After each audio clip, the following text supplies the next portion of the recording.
Nanti kalau ada pertanyaan, silakan langsung aja, kita nggak buka sesi khusus untuk tanya jawab ya. Jadi silakan langsung bertanya.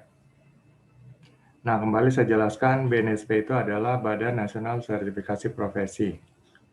Jadi suatu badan yang dibentuk oleh pemerintah Republik Indonesia untuk melakukan pengujian ya, pengujian kompetensi terhadap para pekerja di seluruh Indonesia.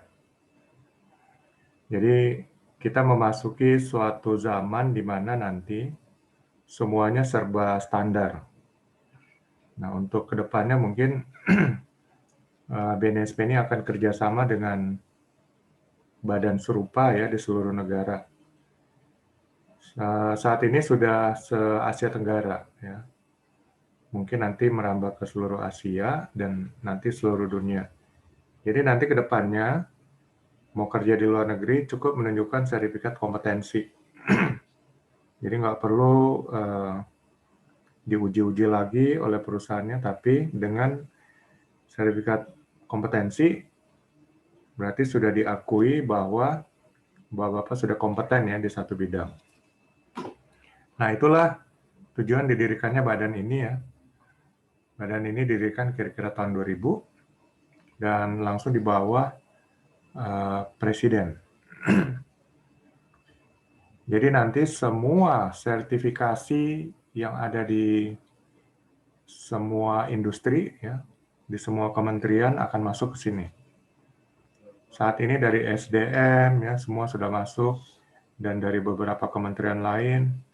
Mungkin ke depannya ada seluruh Kementerian Ketenagakerjaan juga yang masih belum dikasih saat ini, nanti akan dimasukkan ke sini juga. Jadi semuanya satu pintu gitu. Nah, di sini kita bicara operator mobile crane. Nanti BNSP ini memiliki mitra-mitra namanya LSP, Lembaga Sertifikasi Profesi, yang sudah mereka akreditasi dan sudah diberikan lisensi, dan kemudian nanti masing-masing lembaga sertifikasi profesi atau LSP ini akan memohon skema-skema apa saja yang boleh mereka uji. Lalu mereka ajukan ke BNSP dan kemudian diakreditasi oleh BNSP. Kalau sudah lulus diberikan lisensi. Jadi nanti yang menguji Bapak-Bapak ini bukan BNSP langsung. BNSP itu hanya fasilitator ya, mengelola semua mitra-mitra LSP, Lembaga Sertifikasi Profesi. Tapi nanti semua sertifikat itu didata oleh BNSP. Jadi nanti LSP itu akan mengajukan, oh kami ini umpamanya ada 3 peserta mobile crane. Nah, nanti dari BNSP akan ngasih nomor. Jadi nomornya terdaftar. Nanti LSP melaporkan, oh ya nomor ini atas nama ini ya, sebagai operator mobile crane di bawah 35 ton dan seterusnya. Jadi nama-nama bapak-bapak nanti kalau sudah lulus uji akan terdaftar juga ya di BNSP. Nah, itulah kira-kira konsep kerjanya. Oke, sekarang kita mungkin akan membahas ini 2 hari ya. Saya belum tahu apakah hari Jumat atau hari Senin, tapi sekarang kayaknya sudah dipindahkan ke hari Senin. Jadi nanti hari ini dan besok kita mungkin teori, lalu hari Jumat mungkin pre-assessment ya. Jadi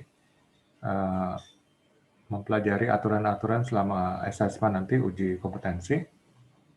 Baru mungkin Senin depannya ujian atau uji kompetensi. Jadi kita akan bahas hari ini mengenai teori, lalu kemudian besok juga lanjutan teori, plus mungkin dengan SKKNI ya, standar ujinya apa aja yang akan diuji nanti kita bahas. Dan hari Jumat mungkin pre-assessment-nya. Oke, operator mobile crane training.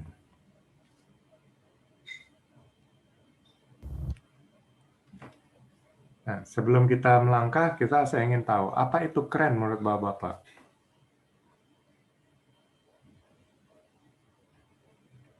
Ya, Pak Nur Ali. mengantarkan suatu barang ke tempat yang lain atau mengangkut barang. Pemindahan atau pengangkutan barang. Oke. Jadi kren ini adalah alat bantu ya. Alat bantu untuk memudahkan pekerjaan manusia. Dulu proses pengangkatan pemindahan barang juga mungkin sudah sering dilakukan manusia. Cuman karena belum ada teknologi ya sebagai untuk alat bantu, mereka mungkin menggunakan alat-alat sederhana ya. Jadi mungkin dengan tenaga manusia, kalau alat barangnya atau bendanya terlalu berat, mungkin mereka gotong royong ya bersama-sama hingga beberapa orang, lalu mengangkat ke gerobak umpamanya untuk dipindahkan satu tempat dan seterusnya. Jadi itu proses pemindahan yang manual, sederhana zaman dulu, karena belum memiliki alat bantu. Semakin berkembangnya ya aktivitas manusia, maka mereka berpikir ya, bagaimana caranya untuk memudahkan pengangkatan barang. Lalu mereka mulai menggunakan katrol ya, mulai menggunakan tuas, ungkit dan lain sebagainya. Nah, ini merupakan dasar-dasar dari konsep nanti kerja dari kren ya. Jadi kren itu nanti juga menggunakan katrol ya. Jadi ada hoistnya nanti. Nah, disitulah mengangkat benda yang berat. Lalu manusia mikir, kalau katrol ini gimana untuk mengangkat benda yang jauh lebih berat? Bagaimana caranya? Jadi mereka mulai menciptakan suatu body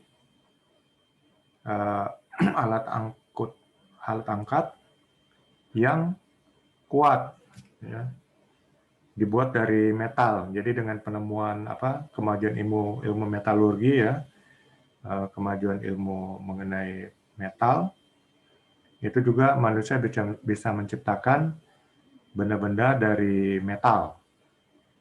Metal pun ditemukan ya dari berbagai unsur kimia di dunia ini, mulai dari emas, perak, nikel, tembaga. Namun semuanya metal yang kurang kuat ya, tingkat kekerasannya kurang kuat. Lalu ditemukan besi. Besi ini sebenarnya udah lama sekali ditemukan. Nah, besi ini kemudian diolah macam-macam, dicampur emangan ya, dan campuran unsur-unsur metal lainnya, sehingga jadilah yang dinamakan baja. Baja ini keras sekali ya. Baja ini keras sekali. Bedanya dengan besi, besi itu tidak bisa patah. Tapi baja pada saat titik patahnya dia ada ya, jadi bisa patah. Tapi baja itu kuat sekali, lebih kuat dari besi. Jadi titik bengkoknya besi itu jauh ya, kalah daripada titik patahnya baja. Sehingga orang bisa menggunakan baja.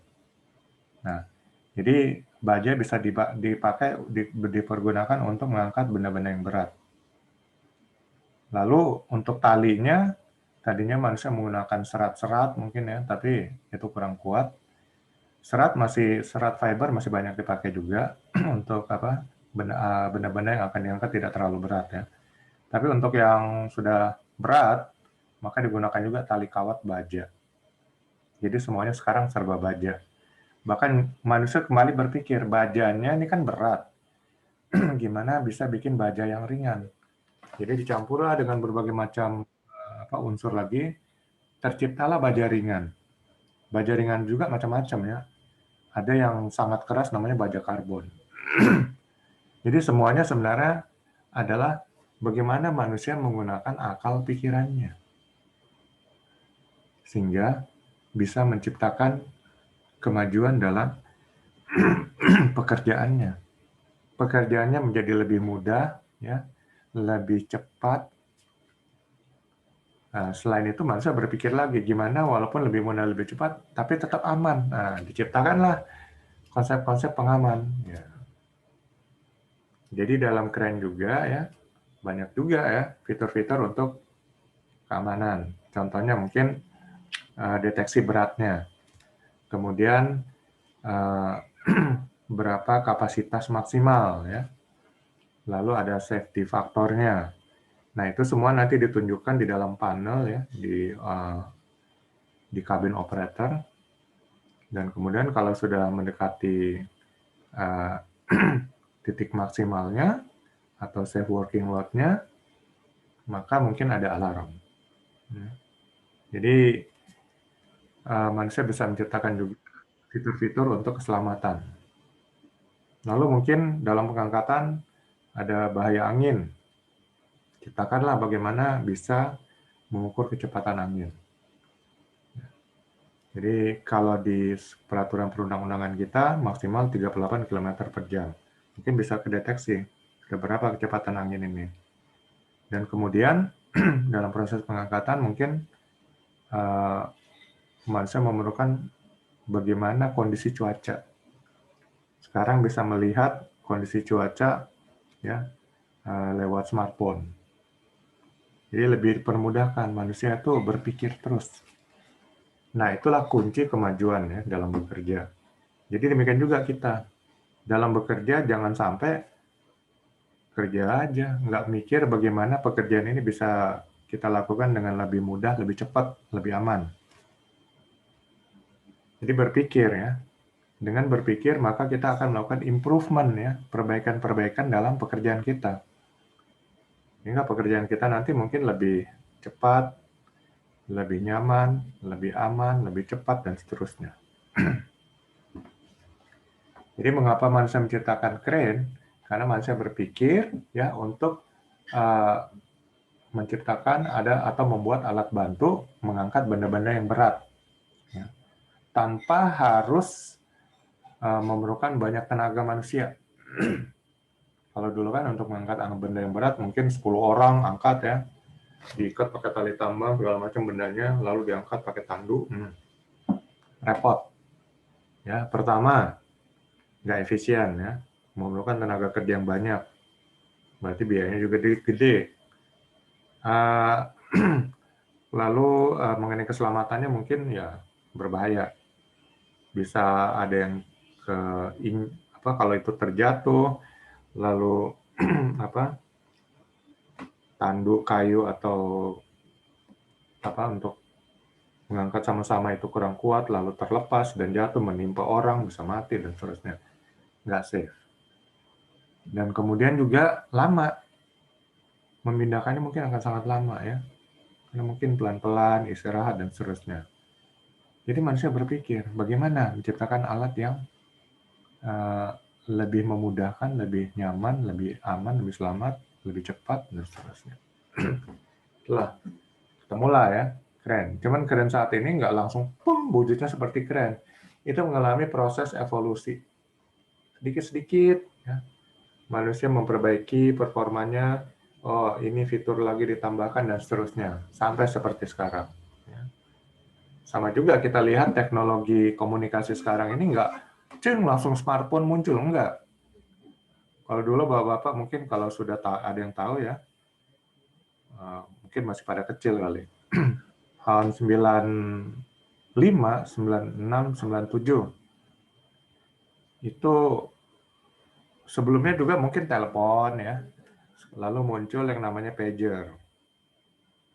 Pager bisa ngasih notifikasi pesan, tapi kita masih perlu ke telepon umum nelpon. Telepon saya di sini-sini ya, atau telepon ke kantor, nah, kita langsung nelpon. Saya dulu sempat gunakan pager tahun 96-97. Bangga banget gunain pager ya. Ada teman nyusahin juga. Setiap kantor suruh nelpon ya terpaksa kita nyari telepon umum gitu kan. Lalu kemudian muncul HP. 97 saya dikasih kantor saya juga HP Sony Ericsson yang gede. Dulu yang terkenal itu HP Nokia yang pisang ya. Gede, berat. Tapi udah bersyukur ya bisa nelpon langsung di mana aja ya. Dan kemudian muncul fitur SMS. bisa melakukan SMS, itu kira-kira tahun 2000. Wah, makin senang nih. SMS-an ya terus, walaupun biayanya gede banget waktu itu. Dan kemudian bisa ngecek email. Wah, seneng banget kan. Dan akhirnya kemajuan terus ya, sekarang jadilah smartphone. Jadi enggak, tiba-tiba muncul smartphone, enggak. Itu melalui satu proses. Demikian juga kemajuan dengan alat berat seperti kren ya. Itu proses, enggak ujuk-ujuk langsung muncul keren seperti enggak. Karena manusia selalu berpikir. Jadi pelajaran buat kita juga dalam pekerjaan ya, kita berpikir ya, bagaimana mengerjakan pekerjaan kita dari hari ke hari bisa lebih baik ya, bisa lebih cepat, bisa lebih nyaman, bisa lebih aman, bisa lebih selamat dan seterusnya. Kemudian apa itu truk kren? Ya itu sejenis kren ya, alat bantu angkat. Cuman ini bisa mobile, bisa berpindah-pindah. Kalau seperti OHC, overhead crane itu kan hanya di tempat itu aja dari pertama didirikan sampai dia mungkin pensiun di situ aja. Lalu tower crane juga ya, itu juga temporer ya untuk satu konstruksi bangunan didirikan, cuman nggak bisa pindah-pindah ya. Di situ aja dia. Dia hanya bisa swing, muter gitu kan, hingga 360 derajat mungkin. Nah, cuman kalau mobile crane, dia bisa pindah-pindah manapun ya kita butuh. Jadi itu kelebihannya. Nah, untuk truck crane atau mobile crane ini juga ada kapasitas ya. Kapasitas terkecil kalau nggak salah 3,5 ton. 3,5 ton, lalu ada yang 5 ton, 10 ton, 20 ton, 30 ton, sampai 80 ton. Sekarang mungkin udah ada yang di atas 100 ton. Jadi orang berpikir terus nih, gimana mobile crane? Dulu kan mobile crane mungkin didesain hanya untuk pengangkatan benda-benda yang nggak terlalu berat lah. Maksimal mungkin 1 ton. Tapi kan lama-lama orang berpikir, wah, kenapa nggak dimanfaatkan untuk mengangkat benda-benda yang lebih berat gitu kan? Akhirnya mereka mulai ciptakan ya dengan mereka ciptakan pemberat ya, outriggernya dan sebagainya, sehingga bisa mengangkat lebih dari 1 ton, bahkan sekarang hingga di atas 100 ton. Jadi semuanya ini manusia berpikir ya. Dari penemuan satu, datang satu orang, oh disempurnakan lagi. Datang lagi yang lain, sempurnakan lagi. Itulah kemajuan teknologi. Dulu sebelum ada penemuan mesin cetak, maka teknologi itu hanya berputar-putar lokal ya, di lokal-lokal.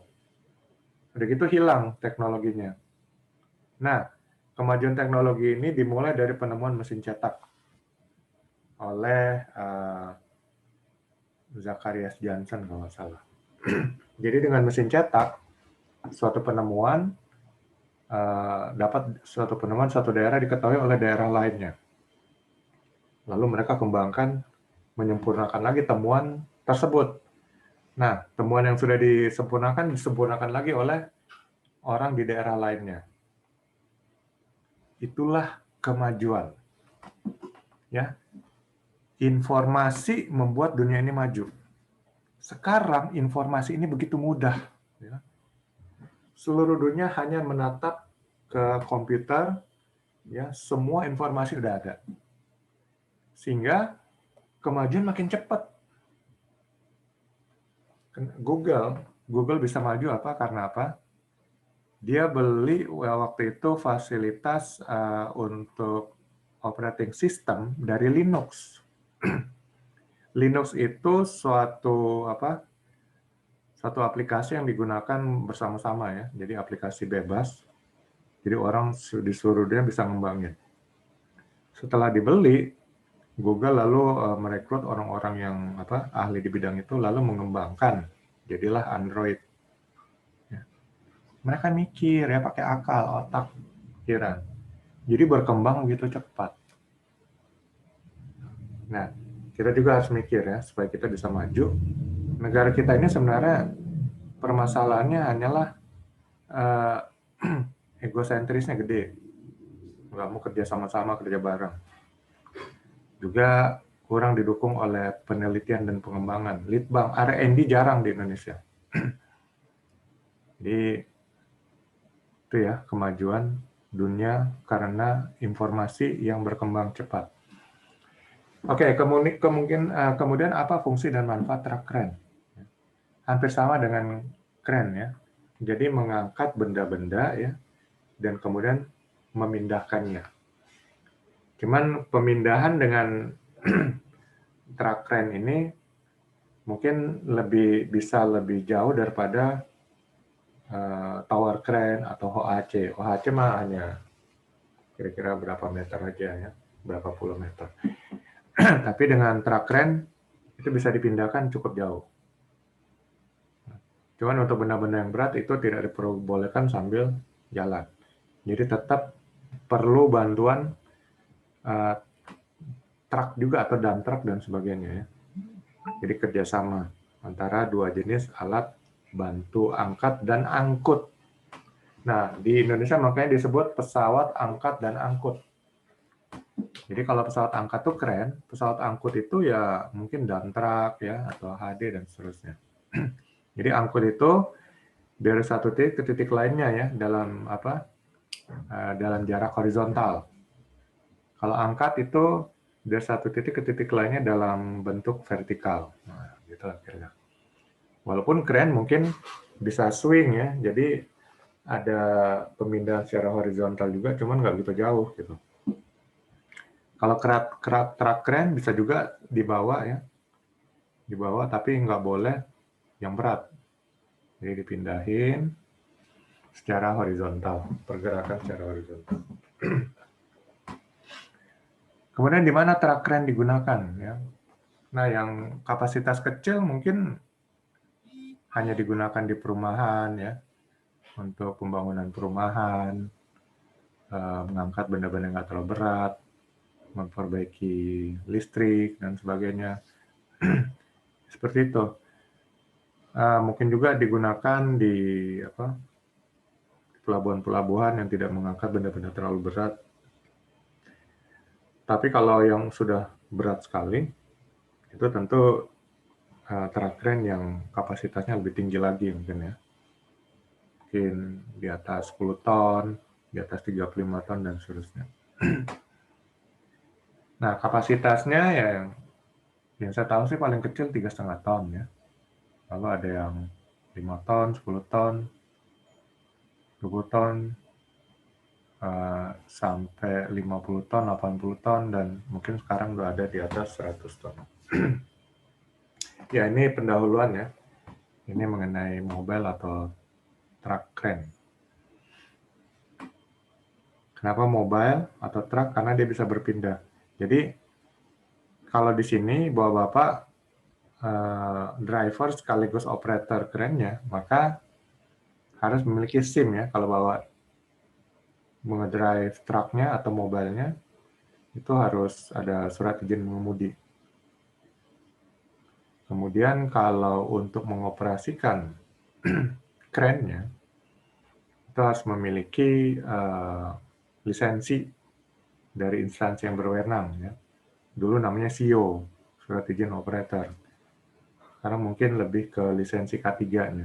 Karena yang diperhatikan adalah faktor keselamatannya.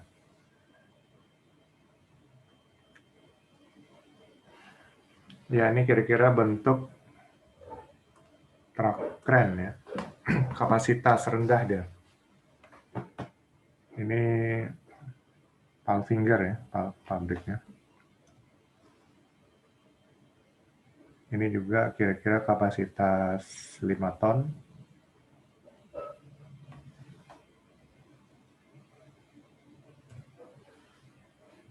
Ini 10 ton ya. Kemudian ini sudah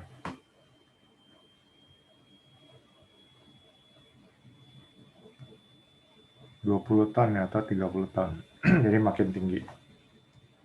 Dan ini 80 ton.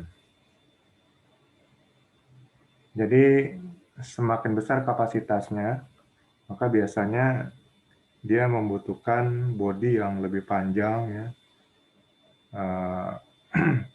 boom yang lebih kuat, kokoh, dan juga mungkin ada sistem hoistingnya ya yang lebih kokoh ya, kuat kapasitasnya.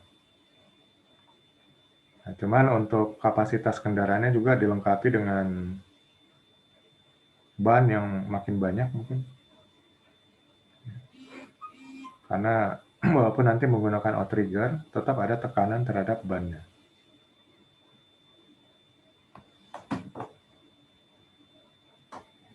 Prinsip kerja dari kren ya. Prinsip kerjanya itu adalah ini keseimbangan mekanik ya, kondisi balance. Jadi ini titik tumpunya umpamanya. Titik tumpu, lalu kemudian panjang daripada tumpuan beban.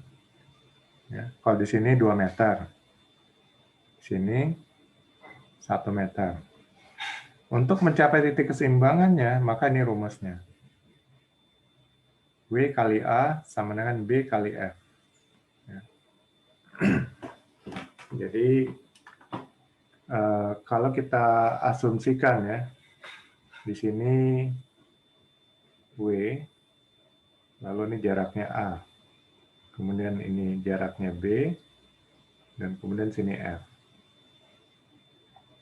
2 kali 1 sama 2 ton ya, kali 1 meter, sama dengan 2 meter kali 1 ton. Jadi seimbang ya. Nah, ini prinsip dari kerja kren. Karena gini, kalau nanti kita ngangkat benda, beratnya mungkin 1 ton. Lalu ini boomnya, panjangnya 2 meter. Dan kemudian ini counterweight-nya atau penyeimbang beban ya. Jaraknya kira-kira hanya dekat aja 1 meter. Lalu dia harus memiliki counterweight yang 2 ton. Kalau enggak, kalau counterweight-nya cuma 1 ton, dia akan jungkit, terbalik, dan mobile kerennya terbalik. Jadi nanti kita nggak perlu ngitung-ngitung lagi, sudah ada petunjuk bahwa berapa maksimal ya safe working load-nya. Safe working load itu beban yang aman untuk diangkat. Cuman sekarang orang banyak memakai istilah WLL, working load limit. Sebenarnya hampir sama aja, cuman WLL itu berhubungan dengan regulasi pemerintah ya. Sedangkan safe working load ini berdasarkan manual dari pabrik. Jadi umpamanya safe working load atau beban yang aman diangkat 1 ton. Karena di sini sudah didesain counterweight-nya 2 ton. Ya, kalau lebih dari 1 ton beban yang diangkat, maka dia akan mulai kehilangan keseimbangan dan bisa terbalik. Terus nanti sekarang sudah makin maju sehingga semua beban ini mungkin sudah bisa dimonitor di layar display yang ada di cabin operator.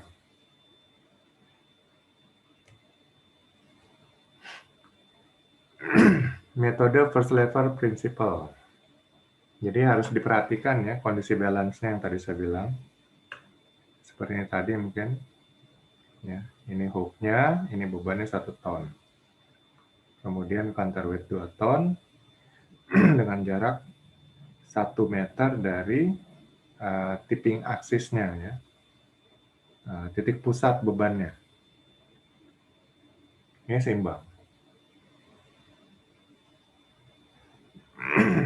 Jadi ini setelah beban dinaik turunkan ya, tetap dia mengalami keseimbangan.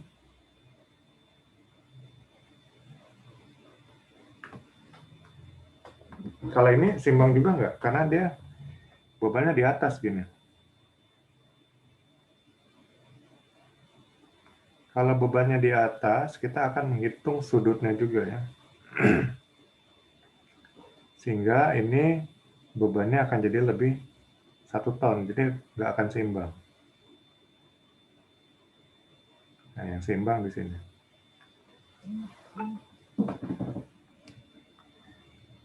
Fungsi dan jenis kren ya.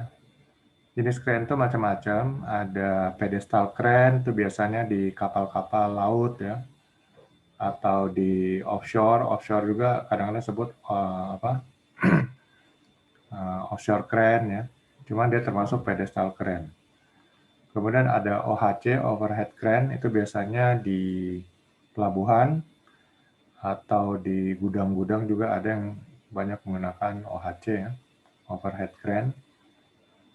Ada tower crane, itu biasanya untuk proyek konstruksi, ya, dibangun tower crane. Jadi tower crane ini bersifat temporer. Begitu proyek konstruksi selesai, maka tower crane-nya di uninstall. Dan ada jenis mobile crane atau truck crane. Ini fungsinya adalah mengangkat dan menurunkan beban vertikal, ya, dan bisa juga memindahkan secara horizontal.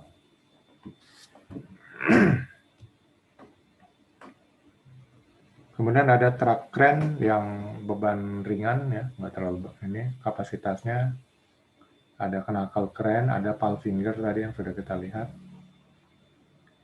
Lalu kemudian ada yang jenisnya self propel atau disebut juga cherry pickers crane. Ya, ini bentuknya kira-kira seperti ini. Lebih pendek dia badannya. Lalu ada yang alat penggerak rodanya ini dari crawler ya. Jadi dia disebut juga crawler crane. Dia mobile juga ya, bisa berpindah. Cuman memang dia memakai crawler ya. Kayak tank baja.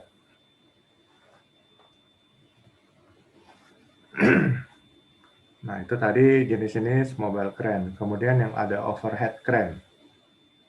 Overhead crane ini ada yang namanya traveling crane, ada gantry crane, ada cantilever crane, ya, berbentuk jembatan, ada wall crane yang dipasak ke dinding.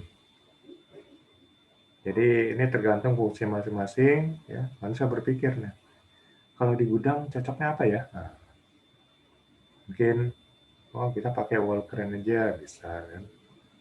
Di pelabuhan ya pakai traveling crane bisa, cantilever juga bisa. Jadi tergantung ya bagaimana penempatannya di area apa dan kebutuhannya apa. Overhead ini maksudnya dia crane-nya ini di atas kepala gitu. Jadi nggak ada overhead crane itu lebih rendah dari manusia, pasti di atas kepala manusia.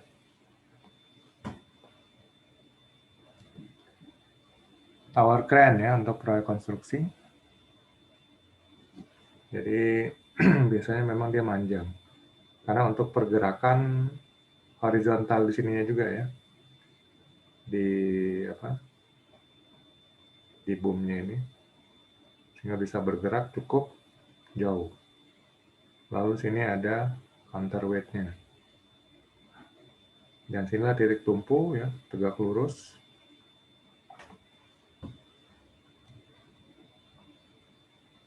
Ada kontainer crane ya. Ini pas untuk mengangkat barang-barang dari kapal laut ya. Kontainer crane.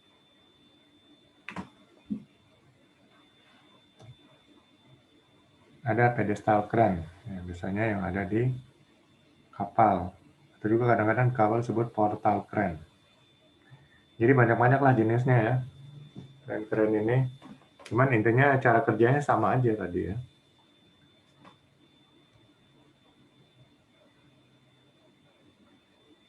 Ada juga istilahnya floating crane ya. Offshore crane macam-macam ya. Cuman jadi nggak disandari lah yang untuk di laut ini. Banyak istilahnya. Nah, perlengkapan truck crane telescopic boom. Ya, ini boomnya ya, teleskopik, artinya dia bisa memanjang. Jadi mungkin bisa memanjang sampai 4. Ini yang main boomnya. Kemudian ini second extension. Ini extension ketiga, ini extension keempat. Jadi boom yang bisa memanjang disebut teleskopik. Ini outriggernya. Kemudian ini jalur hoistnya. Sini.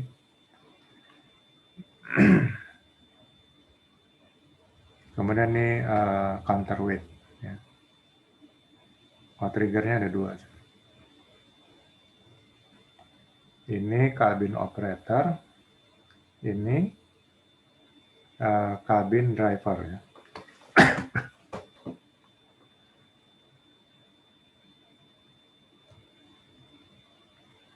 Kalau untuk, nah, ada juga truck crane yang pakai bentuknya lattice. Ini yang kalau pakai rangka-rangka begini namanya lattice ya. Jadi truck crane lattice boom.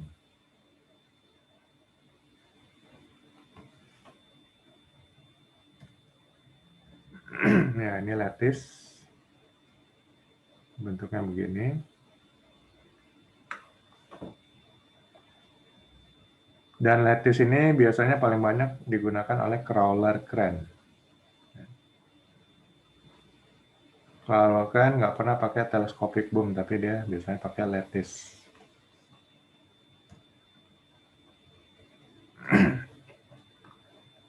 Ya, ini gambaran singkat suatu truck crane ya, atau mobile crane. Ini boomnya, ini main boom, ini telescopic boomnya. Kemudian ini hoistnya ya, untuk pergerakan daripada talinya ya, atau slingnya. Dan disinilah ya pergerakan benda yang diangkat secara vertikal. Kemudian ini outriggernya. Ini untuk slurringnya untuk berputar. Kemudian ini pemberatnya, counterweight. Lalu ini penggulung hoist, ya, hoist winch. Jadi cara kerjanya begini aja.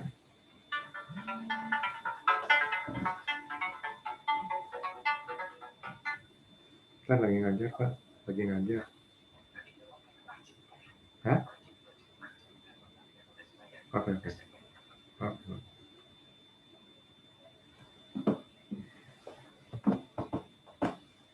Jadi outrigger ini menahan beban ya. Sehingga nanti bebannya nggak bertumpu di roda. Kalau bebannya bertumpu di roda, rodanya bisa meledak. Nah, cuman memang kalau untuk yang mobile crane di atas 80 ton, kenapa rodanya banyak? Karena ini berat loh ini. Main boomnya untuk 80 ton itu tentunya makin sangat berat ya. Sehingga dari bagian-bagian crane-nya ini aja sudah sangat berat, sehingga dia membutuhkan roda yang lebih banyak. Kemudian counterweight disesuaikan dengan kapasitas dari crane-nya, sehingga bisa memakai seperti tadi prinsip kerjanya ya, panjang daripada boomnya di mobile crane dengan panjang boom di sini, lalu kali beban, lalu kali berat counterweight, itu harus seimbang. Jangan lebih berat di sini, nanti hitungannya dia akan jungkir, ya terbalik.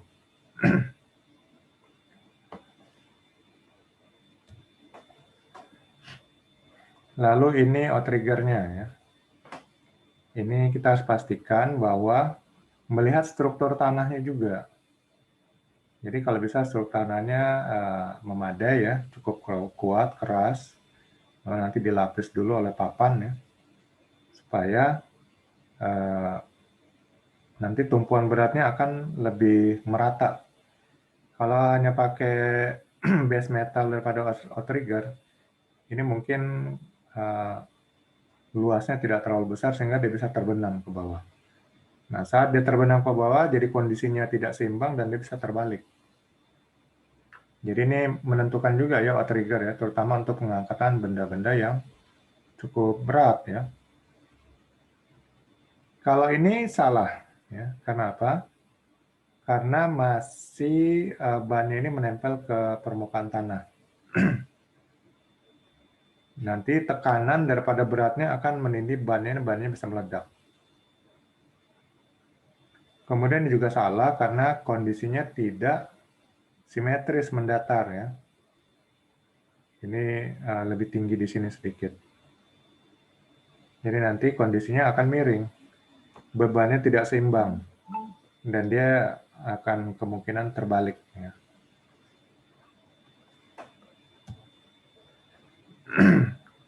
Prinsip daripada operator crane adalah harus tahu dulu berapa beratnya. Kalau nggak ada petunjuk di display cabin operator, maka ya harus kerjasama dengan rigger ya.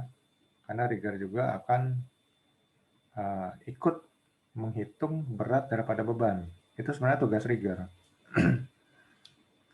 Jadi rigger harus tahu beban yang diangkat, ya, berapa beratnya, dan bagaimana cara pengikatannya. Itu rigger ya. Makanya peran rigger juga sangat penting dalam proses pengangkatan dengan crane. Nah, namun operator juga diharapkan harus tahu berapa berat beban tersebut. Nah, sehingga tidak melebihi kapasitas SWL daripada truk crane-nya. Dalam hal ini kita lihat dia sudah tidak seimbang ya, karena ternyata beban di hoist ini lebih besar daripada beban di counterweight-nya. Tidak seimbang, dia terjungkit dan bisa terbalik.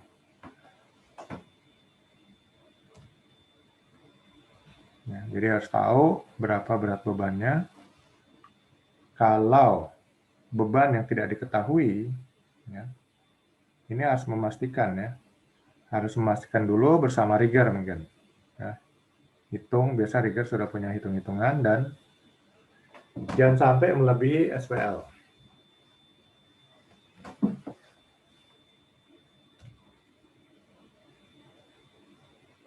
Karena kalau melebihi kemampuan berat beban, yang bisa putus mungkin tali slingnya, hoistnya rusak, ya, atau bahkan boomnya bisa bengkok.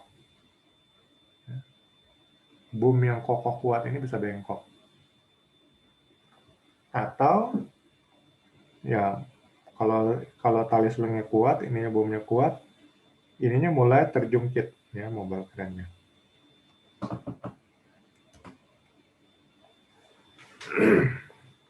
Dan pastikan juga ya operator crane itu menghitung panjang dari boom ya.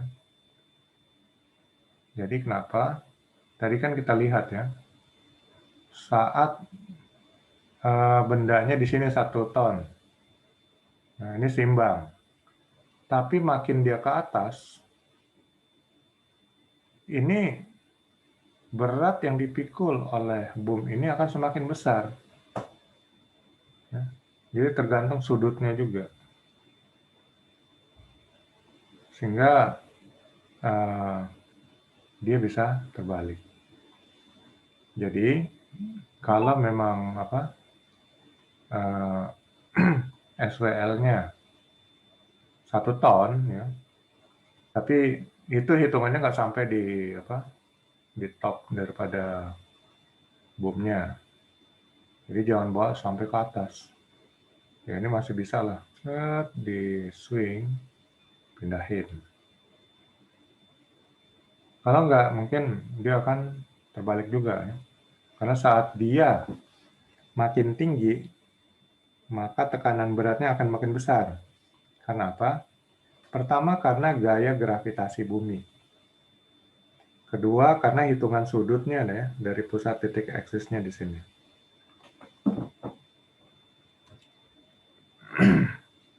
Jadi perhatikan panjang dari boom yang tepat juga ya untuk proses pengangkatan. Dan biasanya ini ada di hitung-hitungan, ya hitung-hitungan load chart. Jadi biasanya di kabin operatornya ada hitungan load chart ya dari pabrik pembuat. Nah, harus merefer ke situ. Besok mungkin kita akan bahas mengenai load chart-nya.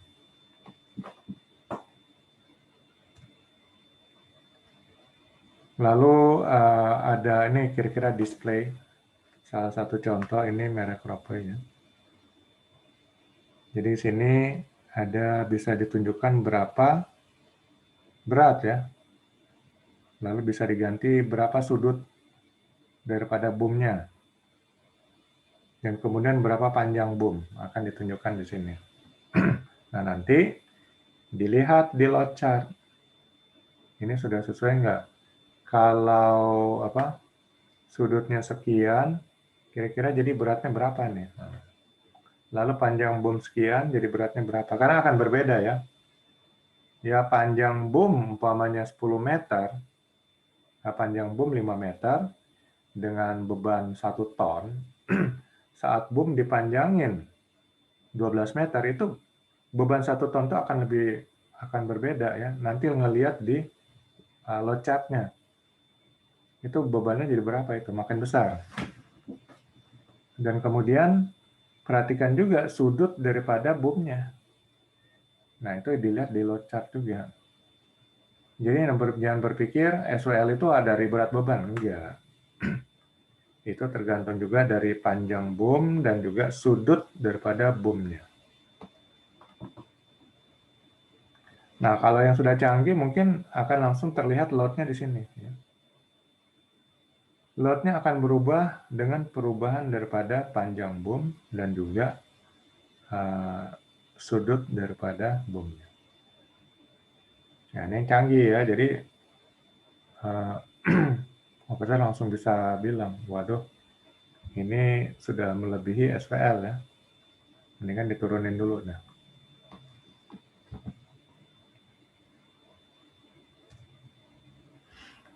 Ya, ada berjenis-jenis ya. Ada merek-mereknya. Kalau ini ada gambarannya juga. Jadi langsung kelihatan sudutnya. Kemudian langsung kelihatan berat bebannya. Tinggiannya. Lalu panjang tali hoistnya ke sini. Lengkap di sini ya. Lalu dari titik aksisnya ke beban berapa panjangnya, jaraknya, dan seterusnya. Ya sebenarnya makin canggih sehingga pekerjaan operator dan rigger makin lebih mudah ya, sehingga lebih bisa menghindari pengangkatan yang melebihi kapasitas daripada krannya itu sendiri. Nah, ini jenis-jenis layar display. Ini contoh layar display yang ada di tower crane kayaknya.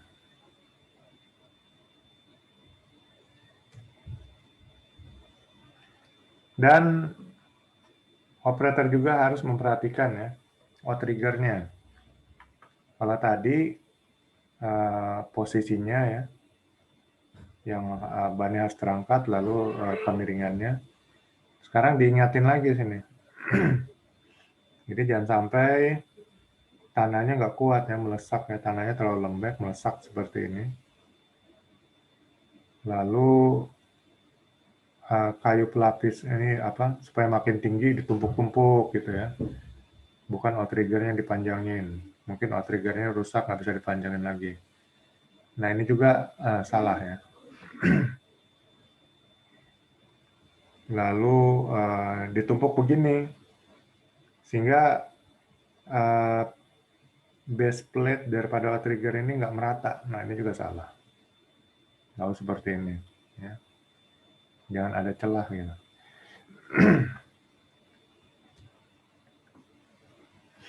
Ya, ini kira-kira gambaran daripada outriggernya dan papan-papan untuk tempat fondasinya. Kemudian hoist.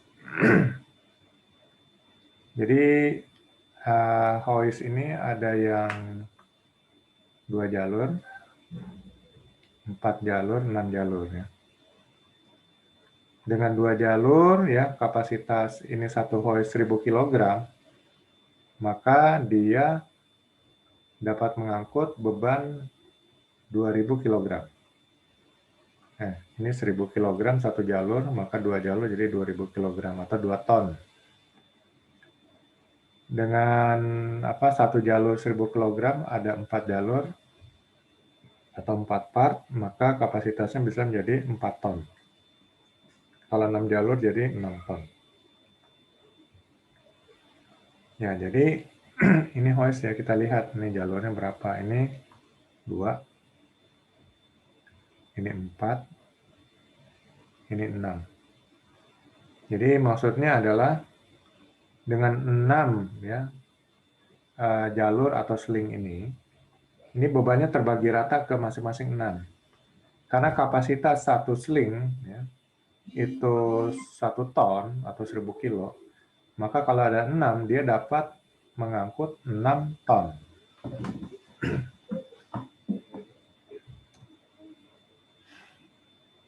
Data kecelakaan. Pada pekerjaan konstruksi, industri, dan di lepas pantai, tahun 78 terjadi 427 kasus kecelakaan ya di Inggris saja yang didominasi oleh penggunaan kren. Udah lama sih, cuman kita bisa lihat bahwa di Inggris saja dalam 1 tahun terjadi 427 kasus kecelakaan. Ya, keren. Cukup besar ya. Negara maju, negara yang menjadi kiblat daripada safety ya. HSE itu kan asalnya dari standar Inggris gitu. Kren terbalik atau tipping. Faktor penyebab kecelakaan adalah kesalahan manusia atau human error. Jadi kesalahan manusia ini bisa karena salah perhitungan ya, tidak teliti, tidak detail. Nah, itu faktor kesalahan manusia. Seperti contohnya salah memasang outriggernya ya, fondasi outrigger. Kemudian salah menghitung ya, berat beban, kemiringan sudut dari boom, lalu kemudian panjang boomnya. Nah, itu salah hitungan manusia. Lalu pemeliharaannya kurang juga dan seterusnya. Itu semuanya masuk ke human error. Lalu kegagalan konstruksi. Ya, construction defect. Jadi ini berhubungan dengan bagian-bagian daripada kren itu sendiri ya. Ya mungkin fabrikasinya kurang teliti QC-nya, quality control-nya. Lalu kemudian ada bagian-bagian ya hoist-nya mungkin kesalahan konstruksi, ada retak dan sebagainya. Itu juga jadi faktor penyebab kecelakaan. Kemudian kegagalan alat angkat, lifting equipment faulting. Kalau kita bilang lifting gear, itu berarti hoisting beserta bagian-bagiannya ya, termasuk sling dan sebagainya. Nah itu mungkin sudah kekuatan sudah berkurang, sudah slingnya sudah tidak layak pakai, masih dipakai, dan mungkin bisa menyebabkan kegagalan daripada sling itu untuk mengangkat beban.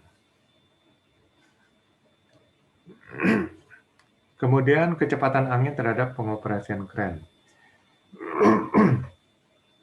Kecepatan angin 10 mil per jam atau 16 km per jam itu pengoperasian kren dipertimbangkan. Apakah perlu dilanjutkan atau di-delay. Ya. Kemudian saat kecepatan angin 20 mil per jam atau 32 km per jam, daya angkat dan stabilitas kren dipertimbangkan. Jadi memperhatikan kemampuan kerennya juga kalau kecepatan angin 20 mil per jam. Lalu saat kecepatan angin 38 mil per jam atau 48 km per jam, seluruh kegiatan dihentikan. Ya, jadi batasnya adalah 38 mil ya, per jam atau 48 km per jam. Jadi jangan sampai ngambil resiko. Kenapa? Kalaupun bisa diangkat mungkin terjadi swing ya, dan itu bahaya. Pengoperasian kren. Tugas dan tanggung jawab. Tugas dan tanggung jawab manajemen. Manajemen menunjuk dan menempatkan operator kren. Ya, mungkin dengan mengeluarkan surat penunjukan ya. Kemudian manajemen menunjuk dan menentukan pengawas lapangan. Ya, dengan mengeluarkan SK juga. Jadi pengawas lapangan inilah yang akan membantu mengenai koordinasi pekerjaan di lapangan ya dalam proses pengangkatan. Kemudian menyusun dan menentukan program kerja ya. Ini juga dibuat oleh manajemen. Kapan ya, di mana ya, dan kemudian apa yang akan diangkat, lalu siapa yang akan menjadi operator, siapa yang menjadi pengawas lapangan, itu nanti yang akan menjadi program kerja yang disusun oleh manajemen. Kemudian mengendalikan dan mengevaluasi program kerja. Jadi bagaimana program kerja itu bisa dilaksanakan dengan baik, aman, dan selamat. Lalu setelah selesai proses pekerjaan itu lakukan evaluasi. Apa-apa aja yang kurang, masalah apa aja yang terjadi, solusinya bagaimana perbaikan ke depannya, dan seterusnya. Ini adalah bagian daripada evaluasi program kerja. Kemudian memastikan kren kondisi aman dan layak pakai. Ya. Jadi selalu di-maintain ya oleh mekanik workshop. Dan kemudian sebelum dipakai tiap hari selalu dilakukan cek. Ya. Pemeriksaan awal. Prestasi checklist. Biasanya dilakukan oleh operator juga ya. Nanti operator akan membuat laporan. Jadi berdasarkan laporan itu, operator menyatakan layak pakai dan kren bisa dioperasikan. Kemudian tanggung jawab pengawas lapangan. Melaksanakan koordinasi pekerjaan ya, baik dengan manajemen, dengan operator, dengan rigger ya, dan seluruh petugas lapangan. Kemudian mengawasi pekerjaan pengikatan dan pengangkatan. Jadi untuk pengikatan oleh rigger ya, dan proses pengangkatan benar-benar diawasi oleh pengawas lapangan. Pengawas lapangan juga harus bisa melihat ya, apakah pengikatan sudah benar ya, proses pengangkatan sudah benar. Kalau ada yang salah, ada yang membahayakan, pengawas lapangan bisa menghentikan dan nyetop pekerjaan. Kemudian menentukan operator pesawat angkat dan angkut. Jadi nanti inilah yang menentukan, itu pengawas lapangannya. Siapa nanti yang bertugas hari ini? Ya. Oh, kalau ini sakit, ya digantikan oleh ini dan seterusnya. Dia juga menentukan rigger ya, rigging, peralatannya, dan aba-aba yang berhubungan dengan proses pengangkatan. Jadi semuanya adalah wewenang dan tanggung jawab dari pengawas lapangan. Dan menjamin keselamatan dalam pekerjaan. Jadi kalau ada kecelakaan berarti pengawas lapangan yang akan bertanggung jawab.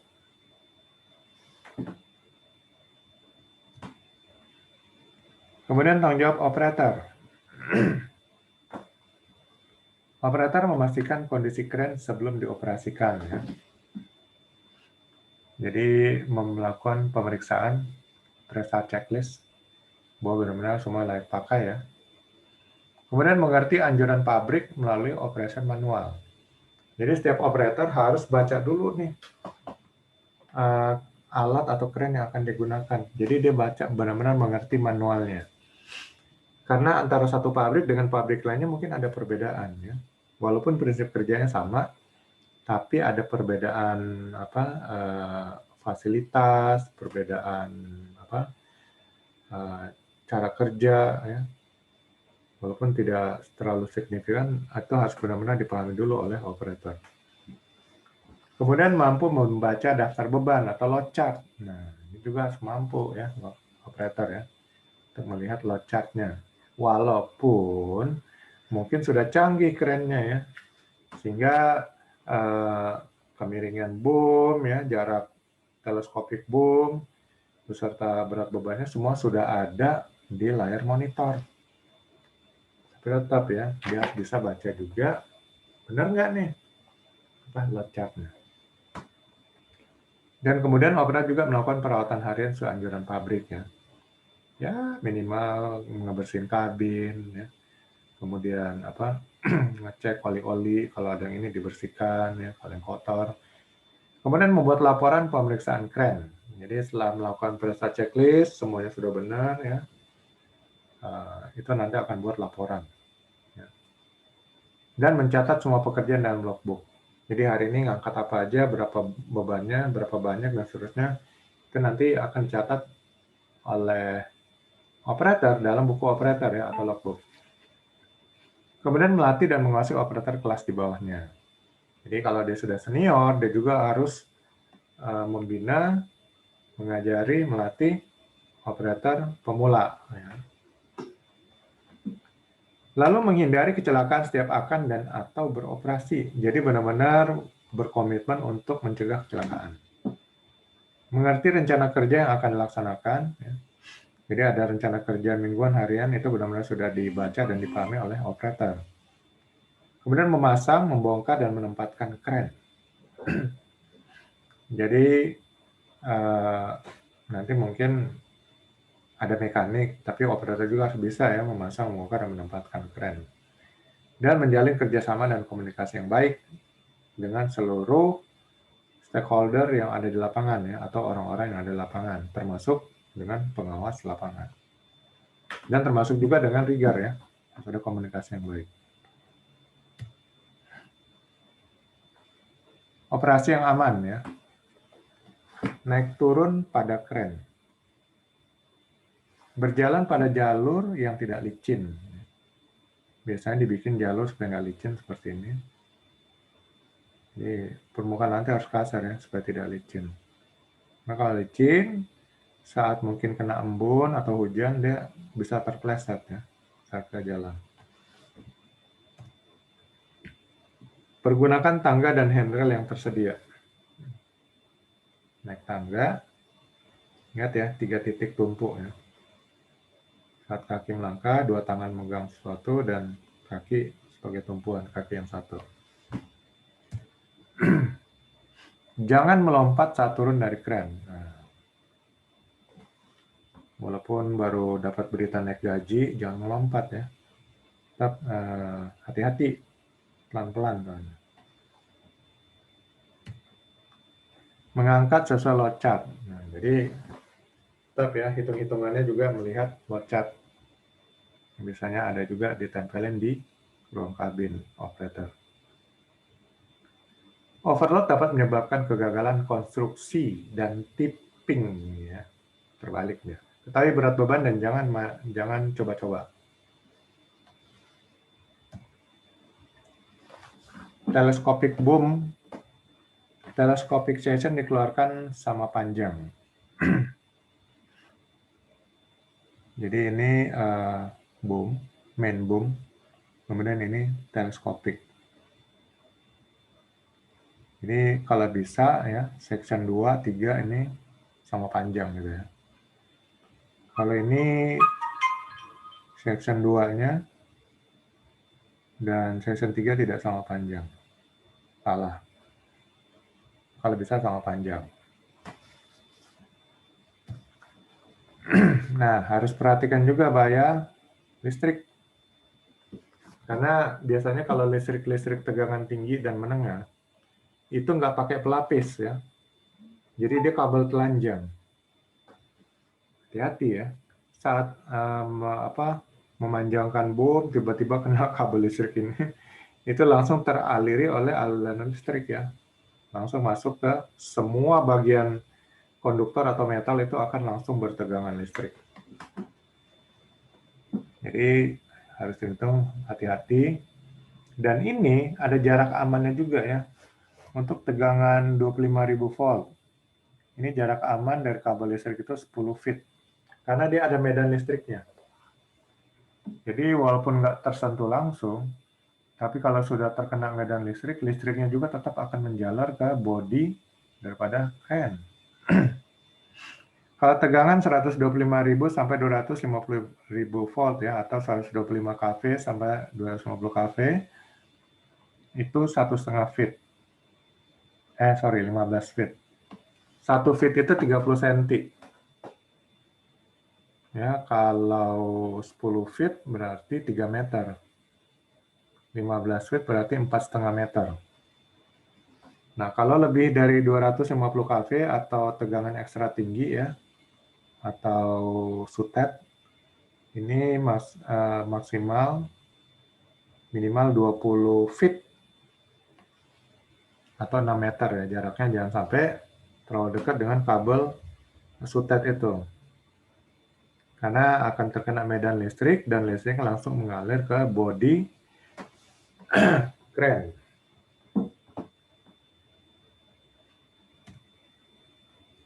Jadi hati-hati dengan bahaya listrik ya.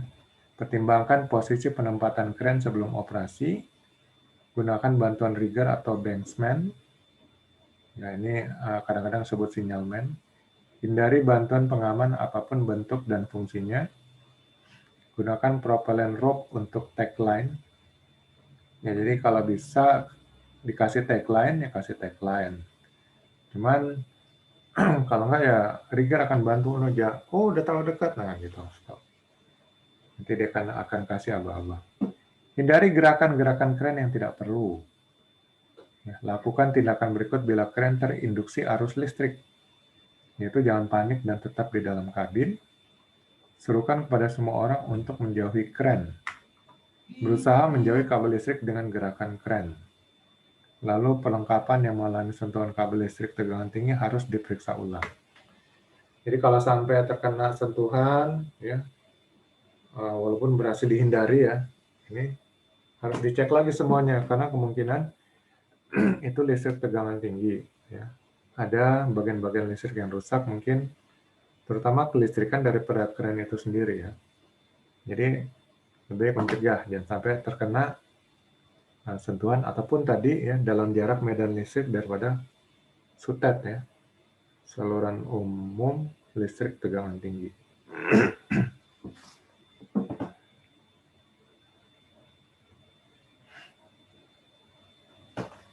Tinggalkan kabin dengan jalan melompat sejauh mungkin bila mana bagian kren bersentuhan dengan kabel listrik tegangan tinggi.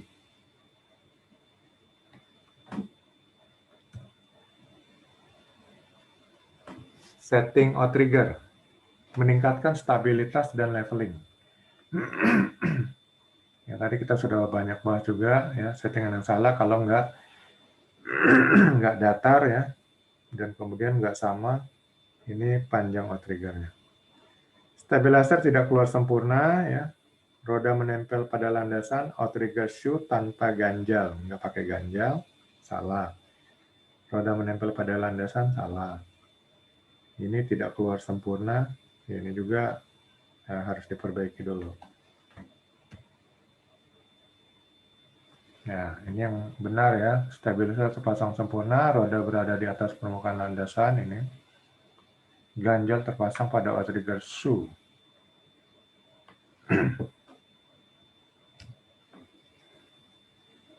Boom erection. Menyambung boom lattice harus sesuai instruksi pabrik. Ya. Kalau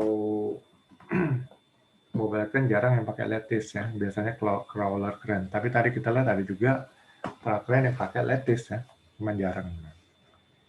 Jadi ini pemasangan boom ya, boom lattice ya. Pastikan original boom dan perlengkapan yang dipasang. Ya, apa jenisnya? Kemudian pastikan dalam kondisi yang baik ya, layak pakai. tidak berkarat, tidak bengkok. Kemudian ikuti urutan pemasangan sesuai instruksi pabrik. Jadi perhatikan manual pabriknya ya, untuk instruksi pemasangan. Pastikan ganjal terpasang dengan baik dan benar. Ya, ini ya ada ganjil-ganjilnya. Nah, sini dipasang ya bagian-bagian daripada boom lattice nih.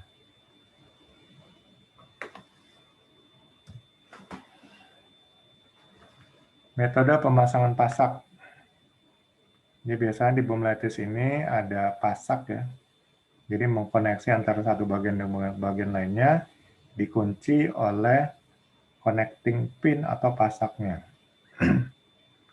Nah, untuk boom connecting pin ini ada lagi spring clip. Jadi ini akan menahan supaya connecting pin atau pasak ini tidak bergerak. Periksa pin dan safety pin sebelum dipasang. Sebaiknya pasang pin dari dalam keluar. Jadi dari sini ke sini. Periksa kembali semua pemasangan pin dan safety pin sebelum boom diangkat. Jadi pastikan sebelum boom ini diangkat, semuanya sudah terpasang sempurna, ya, kuat, dan kokoh. Jadi jangan sampai benda kecil ini juga nggak ada, ya, harus tetap terpasang. Nah, kalau nggak dipasang spring clip ini, dia connecting pinnya akan mudah terlepas.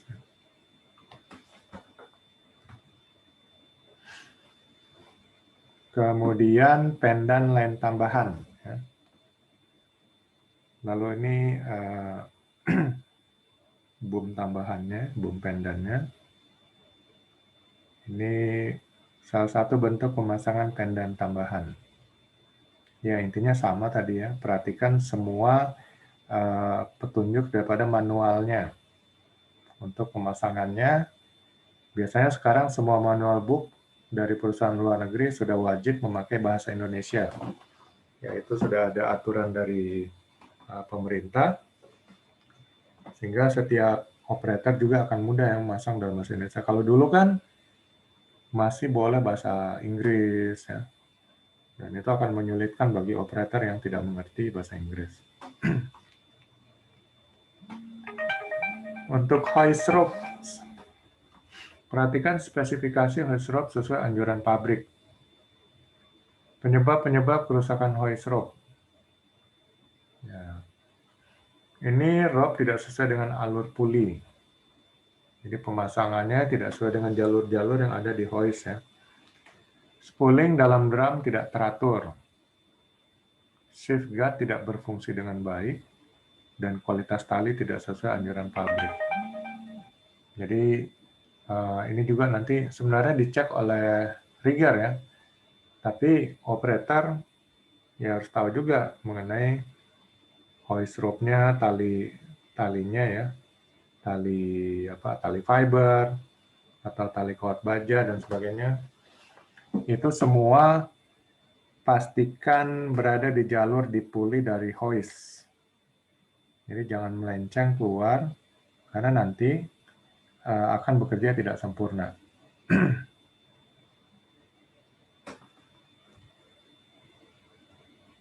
Kemudian rope reefing, metode pemasangan tali pada puli.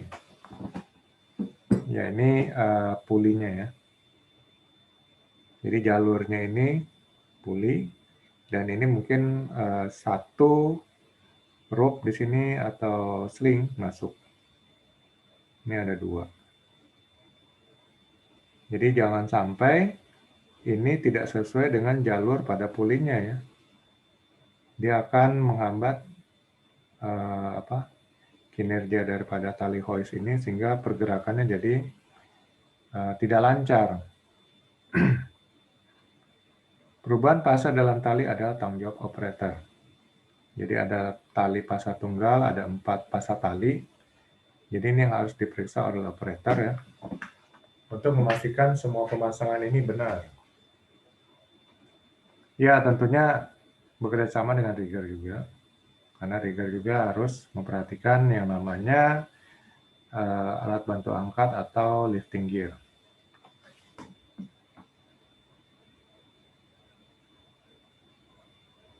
Kemudian pemasangan ujung tali pada soket. Jadi untuk tali ya yang dipasang pada soket seperti ini juga harus diperhatikan standarnya. Ini contohnya pemasangan yang benar ya. Jadi dilingkari begini, kemudian diklam. Ini juga. Kalau ini yang salah. Ini klam meneruskan berat beban pada ujung tali. Di sini klamnya di sini ya. Berarti apa? Klam meneruskan berat beban pada ujung tali. Jadi ujung tali ini akan masih merasakan berat beban. Jadi harusnya dibuat seperti ini, melingkar lagi, baru diklam atau seperti ini. Jadi jangan salah juga. Nah, ini juga nanti kerjasama dengan rigger. Biasanya juga tugas kepada rigger. Boom stopper. Di sini ada memberikan indikasi sudut boom mendekati maksimum pada operator. Jadi biasanya sudut boom yang terlalu hampir tegak lurus, nanti ada stoppernya ya. Di sini boom stopper. Dia akan menahan supaya boom ini tidak sampai tegak lurus. Karena saat boom tegak lurus ini, dia bebannya maksimal banget ya. Dan itu sangat berbahaya. Bahkan akan jatuh menimpa operator sendiri nanti bisa-bisa. Jadi dia harus tetap ada sudut. Dan kalau sudah melebihi sudut maksimalnya, nih akan ada stoppernya.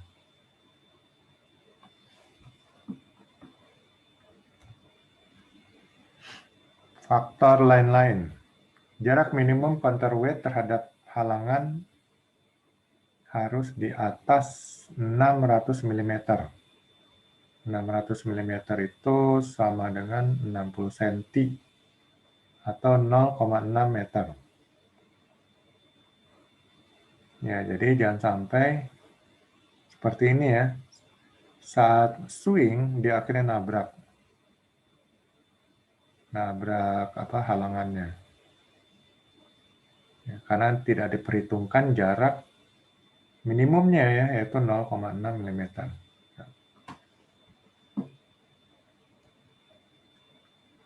Untuk mengangkat beban ya di atas satu kren. Jadi untuk multi lift ini memang suatu pekerjaan yang sulit dan beresiko juga ya. Namun seringkali digunakan juga untuk mengangkat beban-beban yang melebihi kapasitas kren ya. Seperti umpamanya ada benda yang beratnya 100 ton. Lalu diangkat oleh mobile crane yang masing-masing memiliki kapasitas 50 ton. Ya, jadi jadi bebannya terbagi rata. Nah, ini secara logika ya, itu beban harus diangkat bersamaan, berarti harus ada yang kasih aba-aba bersamaan, sehingga berat. Kalau ada salah satu lebih duluan, maka itu beban besarnya akan terangkat kepada salah satu kren, dan kren itu bisa terbalik. Mendirikan beban yang panjang dan berat, kren besar posisi diam dan hoist up. Kren kecil posisi forward dan beban tergantung. Nah, jadi memang harus ada yang ngasih aba-aba dan harus bersamaan ya. Tapi kalau memang sudah operator senior, mungkin bisa kerjasama keduanya, sehingga pengangkatan benda yang berat itu bisa dikerjakan bersama-sama ya. Nah, kalau harus nyari kren yang di atas 100 ton juga mungkin itu sulit dan harus segera diangkat.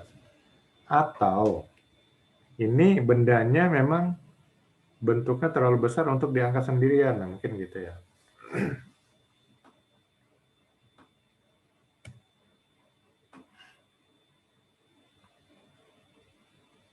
Lalu kemudian tandem lift ya seperti ini. Jadi bareng ini nih, sama-sama ngangkat. Ya, mengangkat atau menurunkan beban panjang dan berat, beban diangkat horizontal, kapasitas kren sama besar, waktu gerak dan kecepatan sama. Nah, ini yang penting ya. Waktu gerak dan kecepatan sama. Karena kalau terjadi sedikit perbedaan, maka akan terjadi ketidakseimbangan. Dan ini membutuhkan benar-benar seorang yang mengatur aba-aba dan juga konsentrasi dari dua operatornya. Ya, seperti ini mengangkat satu beban yang besar mungkin bersama-sama dengan dua kren. Ya, karena mungkin satu kren memang tidak bisa, ini harus diangkat oleh dua kren.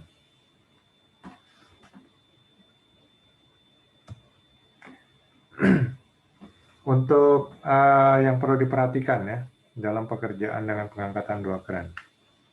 Pekerjaan diawasi dengan cermat. Kondisi landasan stabil dan memenuhi syarat. Berat beban diketahui dengan pasti. Kapasitas kren ditentukan dengan pasti. Ya,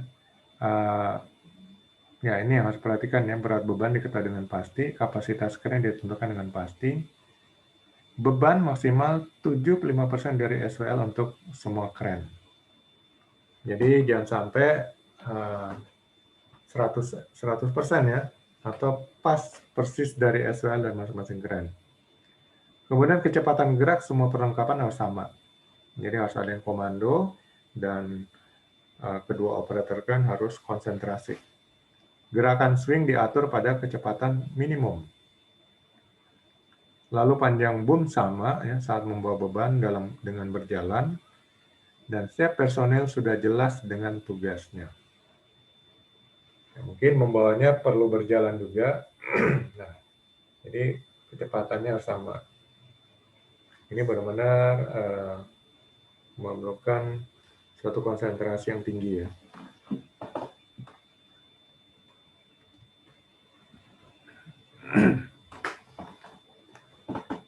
Kemudian perencanaan pekerjaan, lakukan uji coba tanpa beban dulu ya. Jadi lakukan uji coba supaya memastikan kerjasama bisa terjalin. Komunikasi dilakukan dengan radio ya, dengan handy talkie. Pengawas dan signalman hanya satu orang. Jadi satu aja yang ngasih komando aba-aba. Gerakan mengangkat secara perlahan-lahan.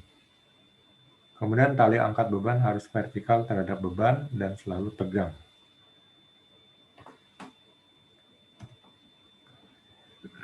Pengukuran kapasitas.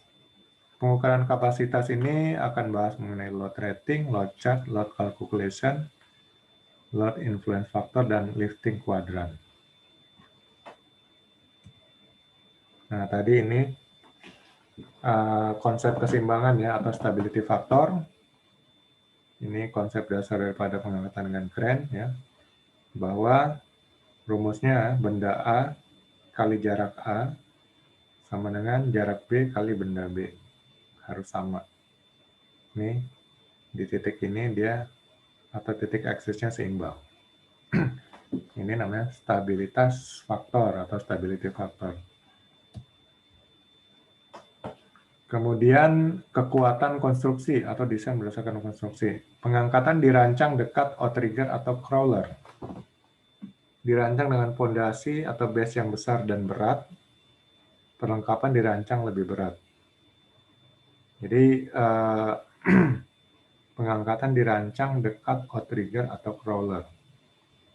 Jadi jangan terlalu jauh sehingga harus memakai telescopic boom dan kemudian sudut yang terlalu kecil.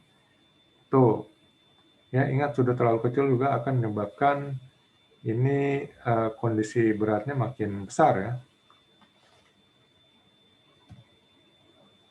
Oke, untuk besok kita akan lanjut lagi ya, kita akan bahas load chart dan segala macam. Sampai di sini ada pertanyaan.